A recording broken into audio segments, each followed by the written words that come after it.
Hello everyone and welcome back to another video. Today we're going to be doing another tier list. However, this one is brand new. We're not going to be talking about civilizations this time around. We're actually going to be talking about opening strategies for 1v1 Arabia.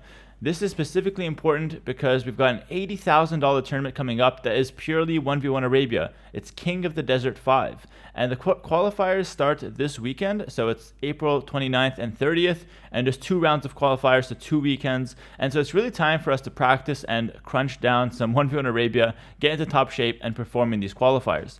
I'm specifically making this video now in hopes that the guys from like 2K ELO to 2K4 ELO can, watch this video, maybe take, a couple of things to their game and incorporate it and play some strong strategies to hopefully get better results in the qualifiers. And remember, you don't have to actually win the qualifiers and get to the main event to have a successful, run. Even if you just surpass your personal best in qualifiers or you do better than you expected to do, that in itself is a huge win. So I highly encourage everyone to give these qualifiers a shot. And, if you have a serious chance to get, some of the top spots in the qualifiers and maybe even qualify, definitely put some practice in. Check out this video, of course, and, give it your all. And for those that aren't competing in the qualifiers for this massive tournament, it's still really good information for 1v1 Arabia because that's pretty much what we play every day on the rank ladder. So hopefully even for you guys, it could be really beneficial and could raise your game to the next level on that rank ladder, which in my opinion is the first step to getting better, climbing that rank, and then tournaments can come only afterwards. All right, with all that said, nice little intro out of the way, let's go ahead and hop right in. It is a little risky for me to dive deep into these strategies, but I'm gonna give pretty much all my secrets away, and that's, like I said, a little risky because going into a tournament sometimes you want to keep some of your thought process to yourself. However, I just feel like for this this time, since it's only Arabia, a lot of people have their own way of playing, and so revealing some of my thought process shouldn't hurt me that much, and I feel like the benefits of helping you guys out outweighs the cons of me potentially giving away some information to my opponents. But yeah, with all that said, let's hop in for real now. I've got the strategies laid out, and I'm going to go ahead and run through them one by one and go in depth about what it's supposed to do, how strong it is, and how it ranks with the other strategies. Now, inherently, every single strategy here is actually pretty good. It could, I'm not including any troll strategies, and so every strategy here could win you games. However, some strategies are more consistent than others, more likely to actually, win you the early game, more likely to get you a lead, that kind of thing. And for me, I value consistency more than anything. So if a strategy is going to consistently get you ahead of your opponent, that strategy is going to be higher up on my list than the other ones, pretty much. All right, starting things off, we're going to have the Primo Drush. Now, the Primo Drush is referring to the 2 or 3 militia that you send out, and you make the barracks in Dark Age before you make your mill. And so you're sending out these militia in Dark Age. This is kind of an okay strategy, but it has a lot of clear weaknesses. In my opinion, it's kind of a C tier strategy. It's weird because this was meta at some point, but I think a lot of people got used to how it functions and what to do against it. And since then, it really hasn't had that much success. The idea of the Primo Drush is to be able to harass your opponent and punch first, which has some benefit because you get to see what your opponent's up to, maybe catch him off guard.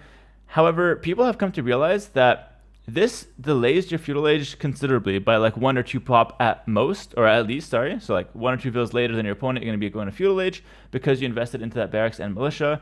And it's really hard to find enough damage to justify being up that late. So what happens is you start harassing your opponent's villas, and they'll just get either a stable or an archery range and be able to make a couple units, clear you out, and then go for the counterattack.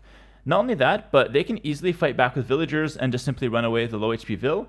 And you have a hard time chasing down their Vill because you have only a Dark Age Scout at this point with 3 attack instead of the Feudal Age Scout with 5 attack. So you have trouble killing Vills. Sometimes they just wall in their resources as well, and you get literally 0 damage. And just in general, if you're not catching your opponent off guard 100% with the strategy, I really don't think it's that good. Should you still use it? I think you should pull this out of your arsenal once in a while. If in case your opponent isn't respecting it, or in case you never do it, so your opponent isn't expecting it, you can do it once just to surprise your opponent. But if your opponent sees this coming at all, it's really very easy to stop, and you're not going to get much value out of it. Next up, I'm going to talk about a different form of a drush. Now, It's going to sound very similar to the Primo Drush if you're not actually familiar with, with the strategies, but I'll go ahead and explain it to try to, make the difference very clear to you guys.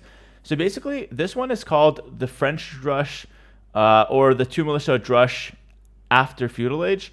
So the whole idea of this one is that you do your regular build and you click up to Feudal. Now your second building in Dark Age is going to be your barracks, not your mill. So it's going to be lumber camp into barracks. And so it's kind of like a Primo Drush, but you don't make the militia in Dark Age. You click up to Feudal Age first, and then you make 2 militia, not more, exactly 2 militia, and you send them across the map as you're going up to Feudal Age. The goal is that as soon as you hit Feudal Age, you've got 2 militia in your opponent's base with your scouts, but this time you have a Feudal Age scout. So you're hitting a little later comparing to the Primo Drush. This would come in like 1 or 2 minutes earlier. This is a little later, but you have the Feudal Age scout, which could chase down Vils. And so now your opponent has to respect it. He can't fight it with Vils as effectively, because if a Vil gets low HP, you can easily chase that down with the Feudal Age scout and kill it, because your scout does 5 damage and he runs a little faster. So it's really easy to chase down low HP Vils running back to the town center. And just in general, with the 2 Militia Drush after Feudal Age, the French Drush is what I like to call it, because the French Drush, because it was kind of popularized by Citeaux and Margou, 2 French players at the top level. So a big shout out to them, of course. But yeah, the reason why I really prefer this over the Primo Drush is because it seems much lower investment. You don't have that downside of being up to Feudal later, like by 1 or 2 pop. You can get the same uptime as your opponent, and you still get the initiative. If your opponent's going scouts or archers, you can hit him first with the 2 militia. You can even see what he's up to, and you can react based on what you see. There's only a small downside, which is the fact that you've invested a little bit of resources into the militia, and your opponent could still wall in his resources if he sees it coming. So if this becomes really popular, it's going to be easy to stop. But if your opponent doesn't expect it, it becomes much stronger. In my opinion, this strategy is probably going to be top of A tier. I think it's a really good strat. It's a consistent and safe way to open, and it has real potential for damage. You can kill a couple of Vils, you can push them off berries or wood or something like that, and you can force them to get scrappy early. You also get the intel of seeing what your opponent's up to. So, a lot of pros to the strategy, and in my opinion, it has very little cons. If you're looking for the initiative in most of your games, I highly recommend you use this strategy. It's probably the best way to get initiative without overcommitting to it. Next up, we've got Men-at-Arms into Archers. This strategy is interesting. The way I see Men-at-Arms in general right now is that if your opponent scouts it and prepares a counter, they're actually really bad.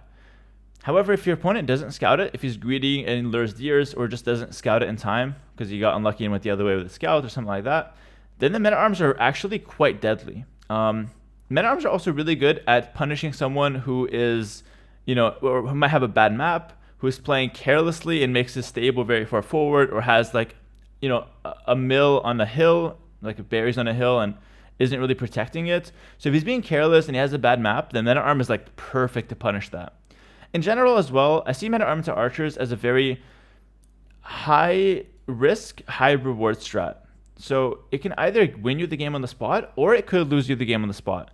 It also has some games where it's just like okay, but most of the time it's, either it's doing a lot of work or it's doing very little and actually hurting you. So I'd probably put this as the low B tier strat. And what I would recommend with Men-at-Arms to Archers is only do it if you're sure your opponent is going scouts. Because if they open Archers is the best way to counter Men-at-Arms. What happens is you go for the Men-at-Arms, you attack your opponent, and your opponent would just wall up his resources to not have to fight the Men-at-Arms. So a couple tiles on the gold, a couple walls on the wood, stay safe, wall on his berries, and then he'll just make 1 or 2 archers, and 1 or 2 archers is enough to chase away the Men-at-Arms. He just has his scout to trade with your scouts, and the 2 archers move faster than Men-at-Arms, so they can just literally chase down Men-at-Arms, and 1 or 2 archers completely shuts down Men-at-Arms. And yeah, you just lose that whole investment. The 3 militia plus the upgrade, a ton of resources go down the drain, and your opponent still has access to those archers. So, he's coming back across the map. You're now pretty far behind. But if you go scouts, then he doesn't get that free pass to trade against your Men-at-Arms. He has to actually fight your Men-at-Arms with the scouts, and he will lose something, He'll lose 1 or 2 scouts. If you bring in a spear, it could get complicated. It's going to be harder for him to deal with. So I see Men-at-Arms to Archers as a direct counter to the scout strategy, but it's hard dying to the straight archer strategy. And the reason I put it at B tier is because it's not the most consistent.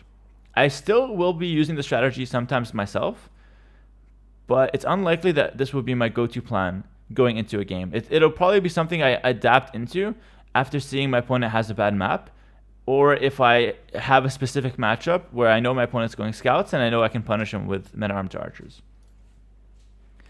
Next up, we have meta arm to scouts. This has the same problematic, cons or problems as meta arm into archers because of the meta arm portion of the strategy. So it has the exact same weaknesses. I'm not going to repeat them, of course. However, this time you go into scouts instead of archers.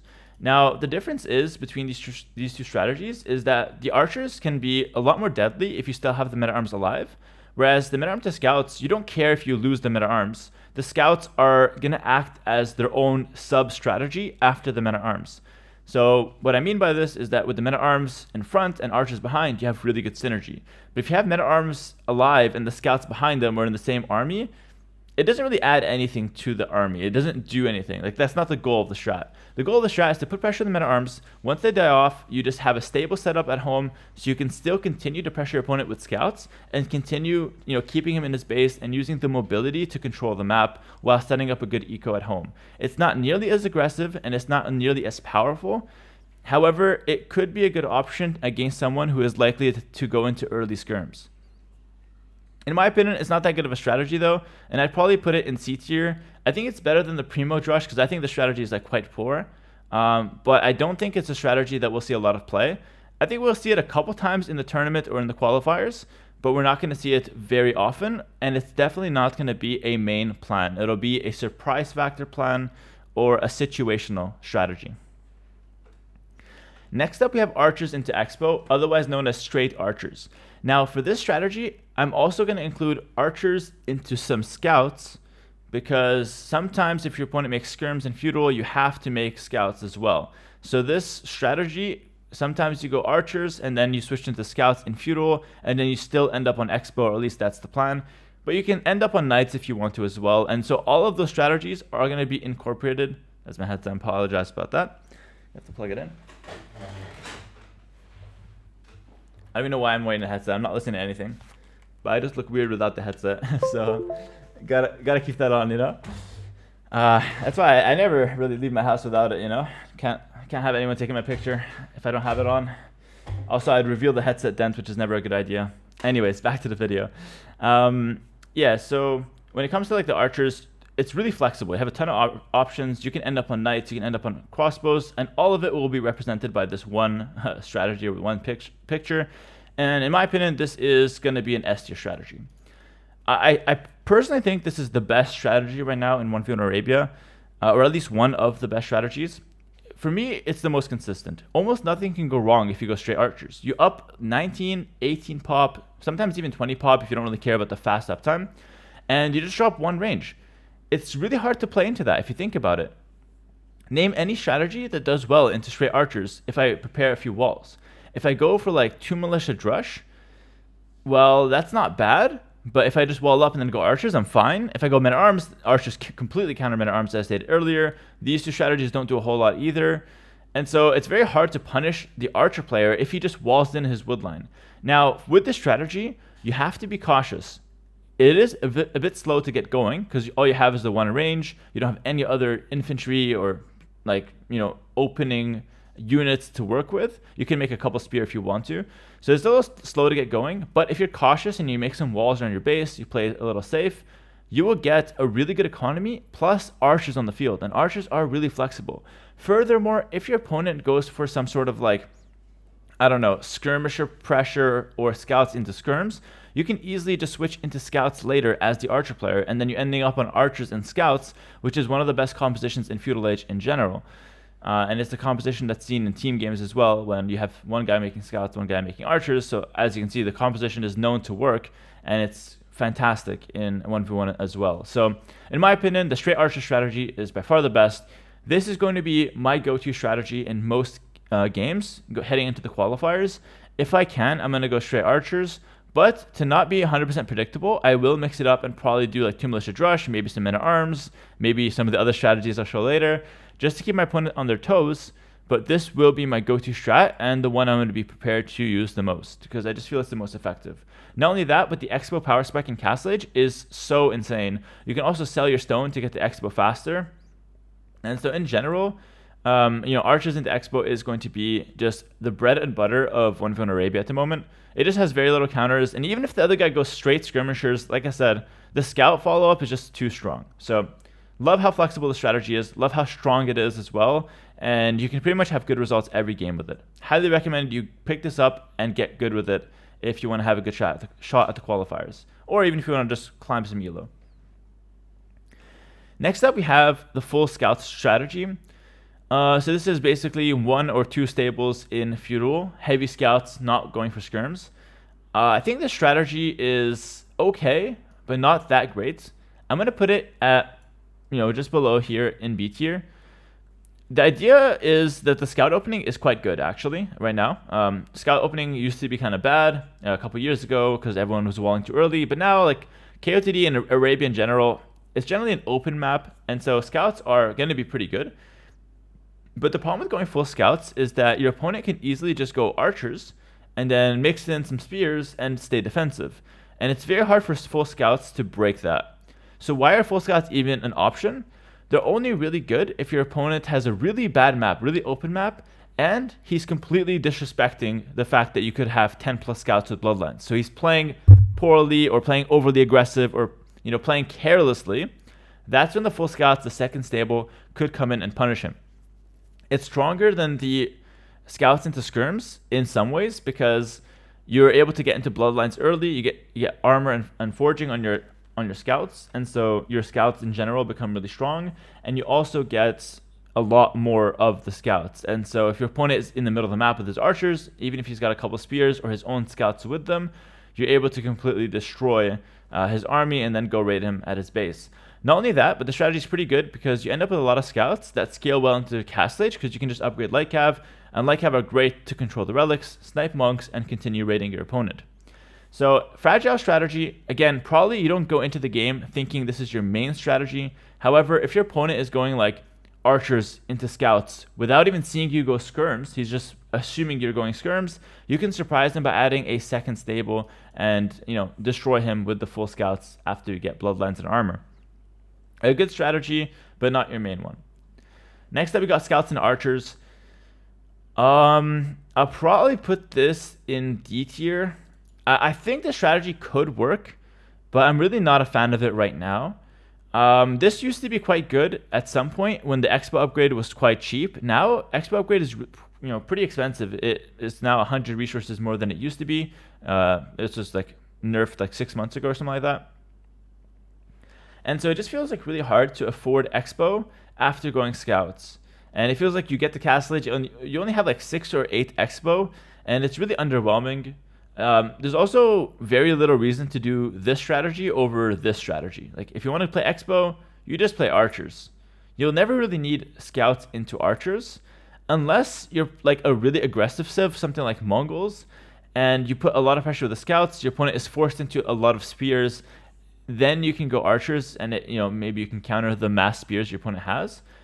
Or if the game gets really messy and the feudal age is extended, then you could consider going for scouts into archers. Those are the only 2 cases where I see the strategy paying off. But in most cases, everyone's just trying to rush the Castle Age as fast as possible, and so you never really have time to do like scouts, make use of them, and then switch to archers and also make use of them. It feels too awkward, and I think it's too big a hit on your economy as well. So don't recommend the strat at all. It's also hard to execute, so me personally, I probably won't be using this unless I am specifically trying to throw my opponent off. Next up, we've got scouts into knights. Now, this is going to be the bread and butter for cavalry civs if they're able to wall. If they can't wall, they're almost guaranteed to be forced into skirms if they're up against archer civs. Just because if the archers are able to attack you and you're not walled, they'll probably bring a couple spears. So if you're trying to go for a few scouts into knights, you're going to be very vulnerable in that mid-feudal age area. And so I personally see scouts into knights as a really strong strat if you have a good map with a cavalry civ, or if you're a cavalry civ up against another cavalry civ, and none of you care to go for skirms, none of you want to go scouts into archers because it's kind of a weak strat, so you end up both going just scouts full wall into knights. In my opinion, it's a really good strategy. I'm probably going to put it at bottom of A tier. I think you can't do the strategy every game, but the games that you could do the strategy, it's going to be very good, and I definitely recommend it. Next up, we have scouts into skirms. As you can see, scouts is a pretty common opening, so I have it for a few strategies. But scouts into skirms is really nice. This is the perfect strategy to counter archer civs. And it's the only strategy, in my opinion, or one of the only two strategies that has a chance against archers into expo. In my opinion, these three strategies right here, 1, 2, 3, are the only strategies that I've showed so far, not considering these, that has a chance versus archers into expo. These 5 here will completely die to this almost every time. And so I feel like for that reason, scouts into skirms is going to be a very popular strategy, because since this is the best strategy, or one of the best strategies, then this one naturally plays pretty well into this one. And so for me, this is going to be top of A tier. We're going to see a lot of this. I don't think it's as good as straight archers. I think if played 100% perfectly, straight archers will probably be a better strategy and a more consistent strategy in general, just because of how flexible it is and how strong the expo power spike is. But scouts into skirms gives you exactly what you need to counter it. You got the scouts to punch earlier than the archers will, and then you switch to skirms. In case they attack you with a couple spears and a couple archers, you can just have a few skirms at home to defend that. And if they go for the expo, you go for elite skirmisher, and you're going to be kind of safe. Usually the expo kicks in earlier because the expo player gets the faster uptime since you're making food units. But the skirms are usually able to defend with some strategic walls, and that keeps you kind of safe. And then once you get to Castle Age, elite skirm with +2 armor are quite good into expo. Only problem with the strategy of scouts into skirms is that it is a little bit food intensive.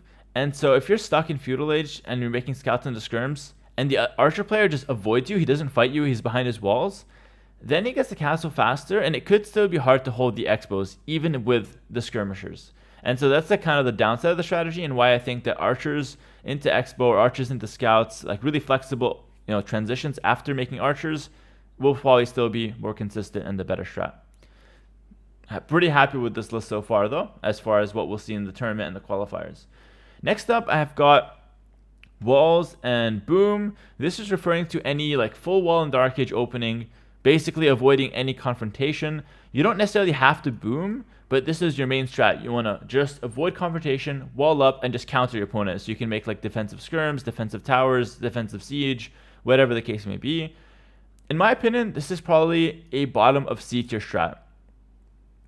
This is not a bad strategy if your plan is just to see what your opponent is going for and only value your economy early on.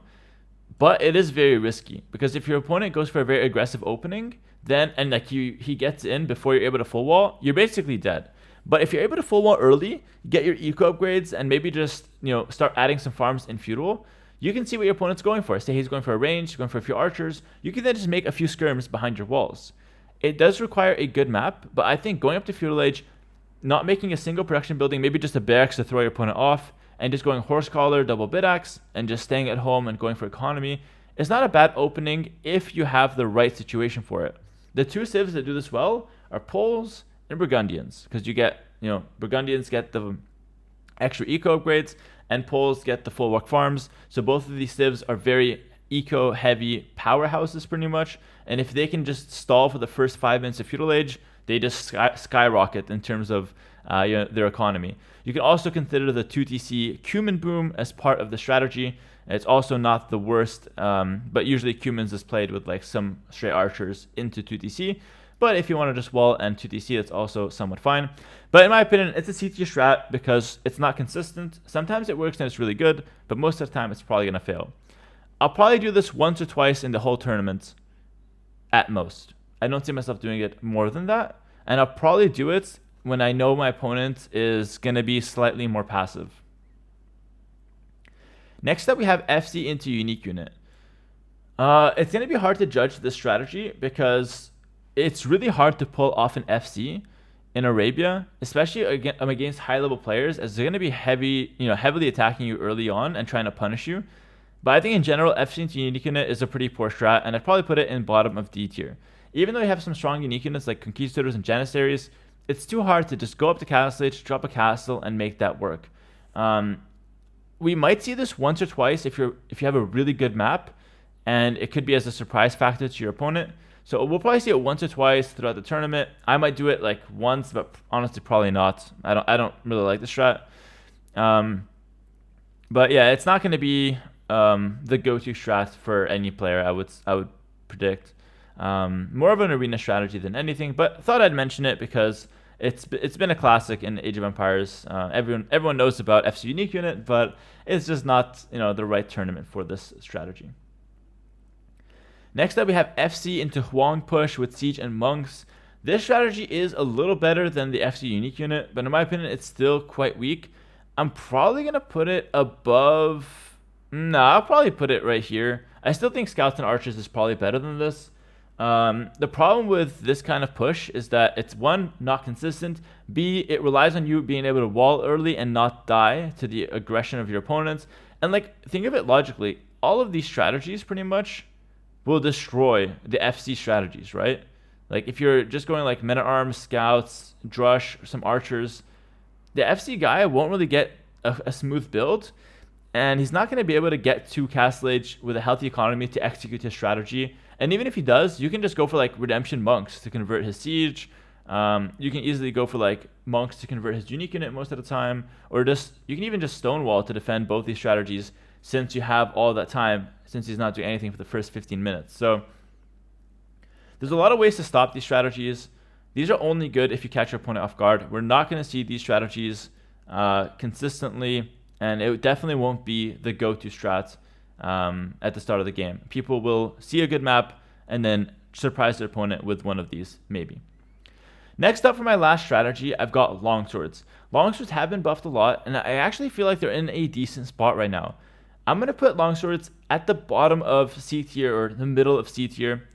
The reason why I can't go higher with Longswords is because it's one of those things that is only good with certain civs. If you have a generic civs and you want to go Gambus and Longswords, it's not going to work. Why? The best strategy is Archers into Expo. Then the second best strategy is like Scouts into Knights or Scouts into Skirms, which usually leads into Knights. And all three of the strats lead into a unit that does well into Longswords. Knights do well against Longswords. Archers do really well against Longswords. And so in general, if your main plan is to get the castle and use this unit, it won't work. It's also really easy to defend against Longswords if you have like defensive Mangonels, Scorpions, a couple Monks. It's just way harder to push with Longswords than it is to defend them. Why is it C tier then? Why not D tier? Well, I personally think some civs are really good with Longswords. Some like Bulgarians, some like Slavs, some like Malay especially, can have some very strong longsword rushes. Celts also could come to mind. And the thing about longswords is that after a messy feudal age, if you're able to surprise your opponent with longswords, that is going to be a really good way to catch your opponent off guard and completely destroy him. Because longswords don't really need siege alongside them. They can break buildings really fast themselves. And so in my opinion, longswords will have a place in the qualifiers and in the main event. They're going to be a great counter against eagles. They're going to be a good surprise factor. And they will be a good unit to push your opponents in early Castle Age in the right situation. And especially with certain civs that get a lot of bonuses for them. Also, Goths come to mind for longswords as well. So definitely not your go-to strategy, but it's definitely something to keep in mind as a real possibility. And with Gambesons, plus some of the insane bonuses that some civs get for longswords, I see it having some role in the meta. Alright, so this is my tier list for the strategies and the openings. I realized I did miss the Tower Rush strategy. I completely forgot about it, to be honest. Kind of because Tower Rush is kind of bad in general. But I'll talk about it briefly right now. So if anyone comments, what about Tower Rush? I know they didn't watch my video to the fullest because I'm going to talk about it right now, even though I don't have a picture. But yeah, I think for Tower Rush, I would say that it's probably somewhere in the C tier. I think Tower Rush could be good, but I would much prefer like one tower forward to counter like a forward woodland of your opponent or like to throw him off. But I don't like a full Tower Rush, if that makes sense. So if it's one tower forward, that's like a B or A tier strategy because you combine it with something else. You can go like Scouts into Skirms into one tower. It's cool. I love that. But if it's like a pure tower rush, like you're doing multiple towers and you're upping really fast, you have a low economy, game is super messy, I think that's like C tier strategy. It could work if you catch your opponent off guard or if he has a super bad map, but it's not very good if, you know, if he just plays correctly, especially because like straight archers completely destroys tower rush and like it's just the best strat. So yeah, tower rush has no real play. Same thing with men at arm tower, doesn't do anything. Straight archers will destroy that. It's probably a D tier strat as well. That's the way it goes sometimes. That's how the meta is. So yeah, that's going to be it for this tier list. It was only 11 strategies that I covered, but I went super, actually 7, 8, 9, 10, 11, 12, 13, 4, 6,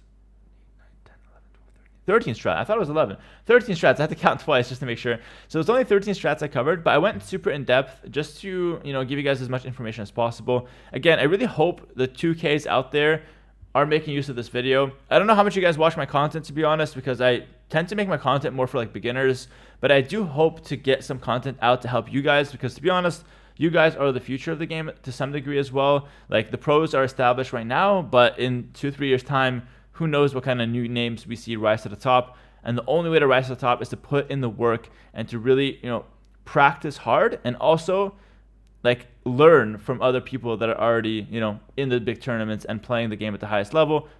Learn from them, copy what they're, you know, doing, and just try to practice and up your game to their level. It's the best formula and the only way to really break into the top. It's kind of what I did like 3-4 years ago, and now I'm consistently, you know, in the top 8, whereas before I was like top 32 at most. Anyways, all that said, thank you so much for watching the video. Hopefully you guys enjoyed it, and I have a tier list for civilizations coming soon as well. That's it. Peace.